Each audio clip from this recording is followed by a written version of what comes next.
Bull Clough is another one of those areas in the Peak District where people just don't seem to come. Yeah, it may not be a good idea to go for a dip. Fairly spectacular view.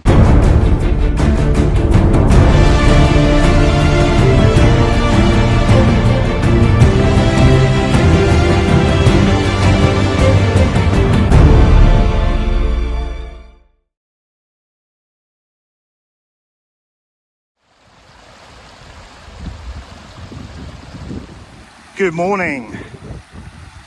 I'm back at a place I've been to quite a few times before. Last time I was here, I went that way and I explored Cranberry Clough. And I said then I will be coming back to go this way and explore Bull Clough. So that's what I'm doing today. It'll be my first time to actually go up Bull Clough. The difference between the two, or the main difference between the two, is the path which goes up does actually kind of follow the top of Bull Clough for a short distance. And you can, from that path, overlook quite a bit of Bull Clough. You can get some really nice views. So I do have quite a good idea as to what's in Bull Clough. I know that at one point there's a fairly sizable waterfall. You can't see all of it though from the path, so there might be a few hidden surprises. This area here is an old quarry. And the footpath that takes you up here kind of takes you around the quarry works.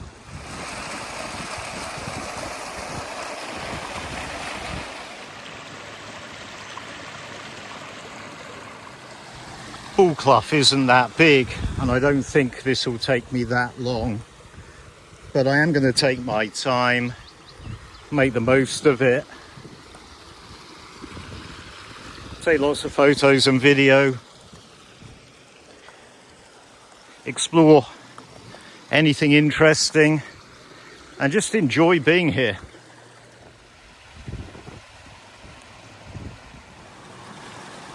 Bull Clough is another one of those areas in the Peak District where people just don't seem to come. It's all access land, so you can come up here. But people don't, they stick to the footpath and go up above. So they miss the beauty of this area. There are little trails that I am following, but they are sheep trails.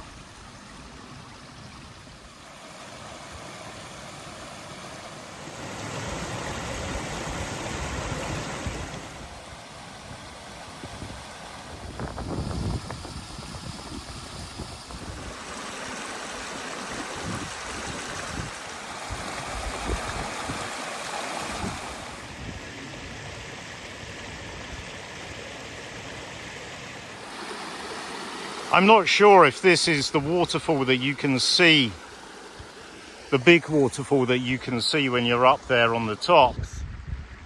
It may be, and if it is, it's a bit disappointing because it's when you get it closer to it and you can see it properly, it's not one waterfall, it's like steps, so it's not as impressive. I mean, it may or may not be that waterfall, there might be something further along.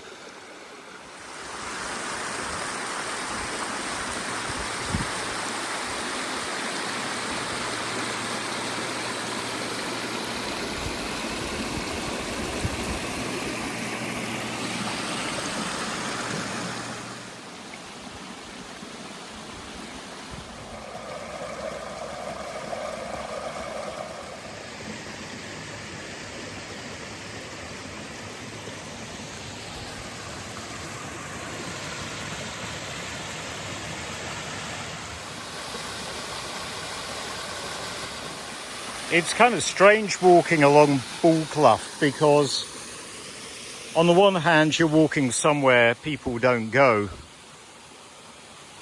On the other hand, you're walking somewhere where there is a path above it and people can look down and get fairly good views from a distance. So it's not exactly a hidden gem, but I'm pretty sure this spot here is not visible from the footpath because we're kind of tucked away here, out of view. One thing that I would say is that the water, the colour of the water is a lot browner than I've seen in other places in the Peat District. And the water's always stained by the peat to a certain extent. And I suppose the amount of rainfall has a bearing on it, but this is extremely stained water.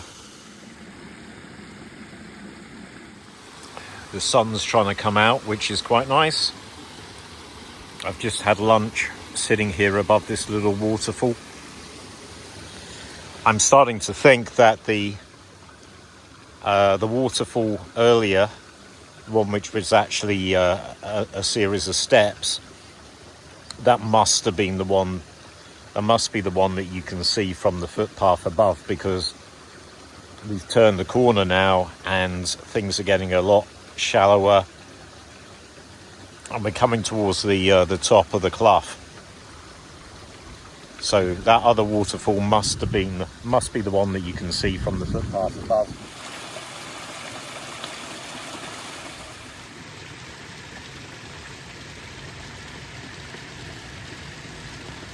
Yeah, it may not be a good idea to go for a dip in this location.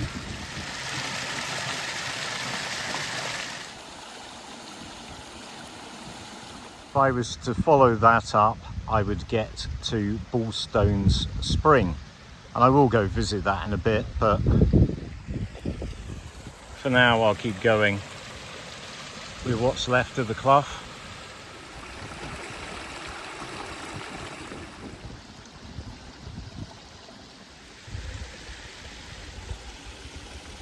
I don't know how easy it is to see, but we've got a fairly steep section with a lot of very close together stepped cascades.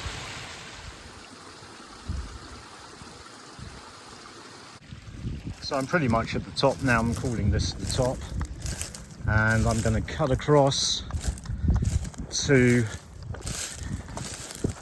Bullstones Spring, if I can find it. I don't think I've got the coordinates with me. Bullstones Spring and the Bullstones. I'm just below the Bullstones now, just out of view behind that that bank. There used to be a shooting cabin right here,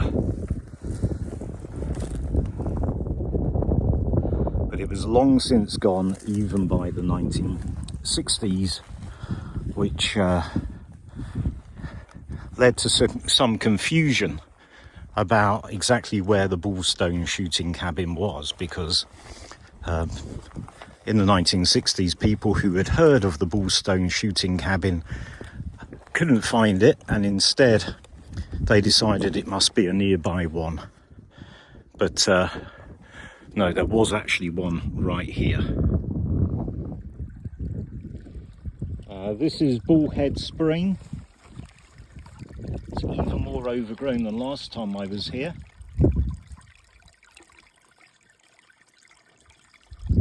But this is apparently a very good source of water, and apparently it never dries up. So that's literally the source right there.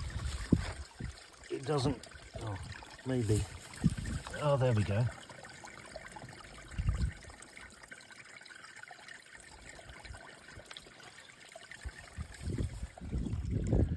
And I suppose that's one of the reasons why they could have put the shooting cabin right here.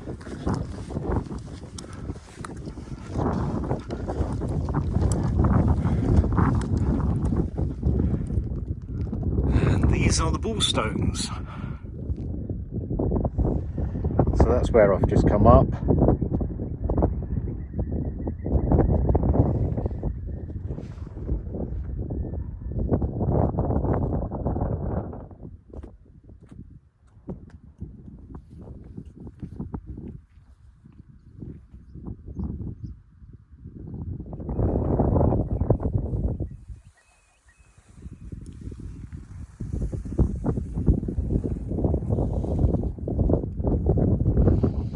So over in that direction we've got the Rocking Stones and Crowstone Edge. I don't know if you can see it, but just about there is the Horsestone, and then that's Horsestone Naze. Over there's central Bull Clough, the main plateau for Bull Clough.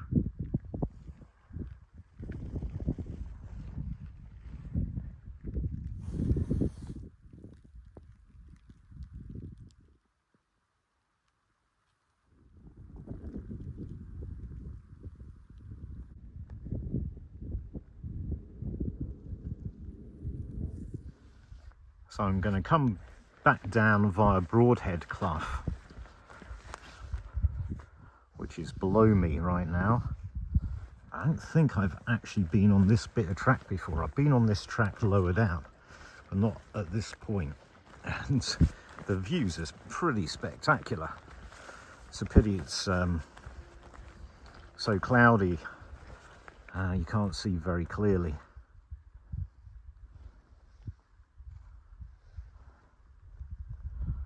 But that's Broadhead Clough there. So I've just come back up again because I saw this rock formation, this little rock formation all by itself. And look at the views.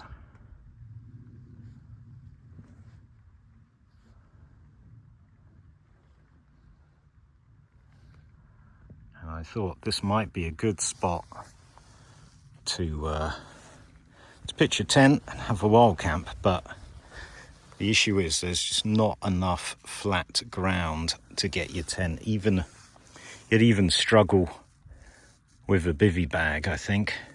And the really surprising thing is it's not in the least bit windy. Usually when you're up here, it's incredibly windy. It's just a little bit disappointing that it is hazy and the views aren't as clear as they may be.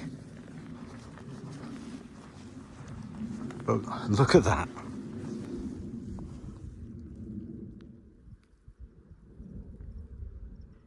Earlier I mentioned the shooting cabin that used to be below the Bullstones, and how come the 1960s it was completely gone.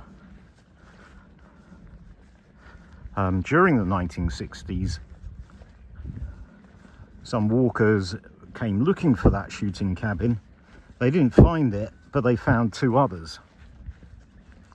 And they mistook these two, which are in Broadhead Clough, for the one that used to be below the Bullstones. So these are the Bullhead Clough shooting cabins, or the remains of, which got mistaken for the Bullstones shooting cabins and became known as the Bullstones shooting cabins in error. As you can see, they're ruins now, but in the 1960s they were intact. There was one just there, and there's the ruins of the second one just there. I believe that the second one, the one that's a bit more intact, was kept locked up, but people could take shelter in the other one. But like many of the shooting cabins in the Peak District, the vast majority of the shooting cabins in the Peak District,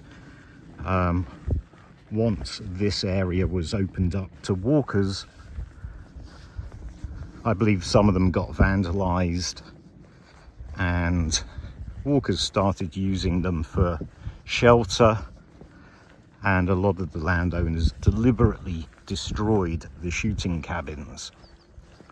And that's what happened to the vast majority, including these two, which is a real pity.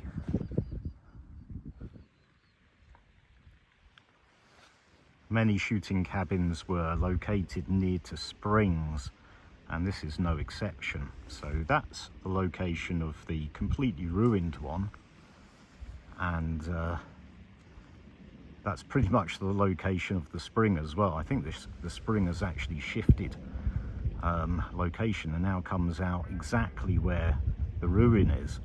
The rain's picked up again, so I'm not going to bother going up to the ruins. I've been to both of the ruins a couple of times before.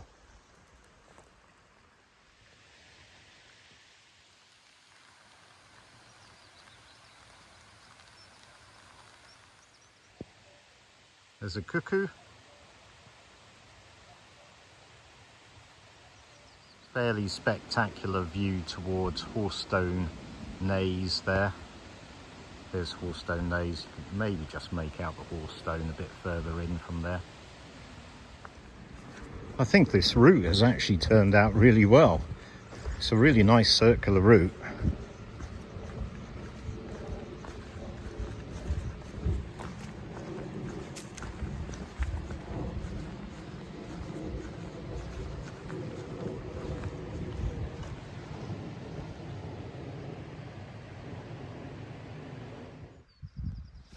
So that's where I went up this morning. It's Cranberry Clough over there, and where we went today, Bullstones Clough, off to the left.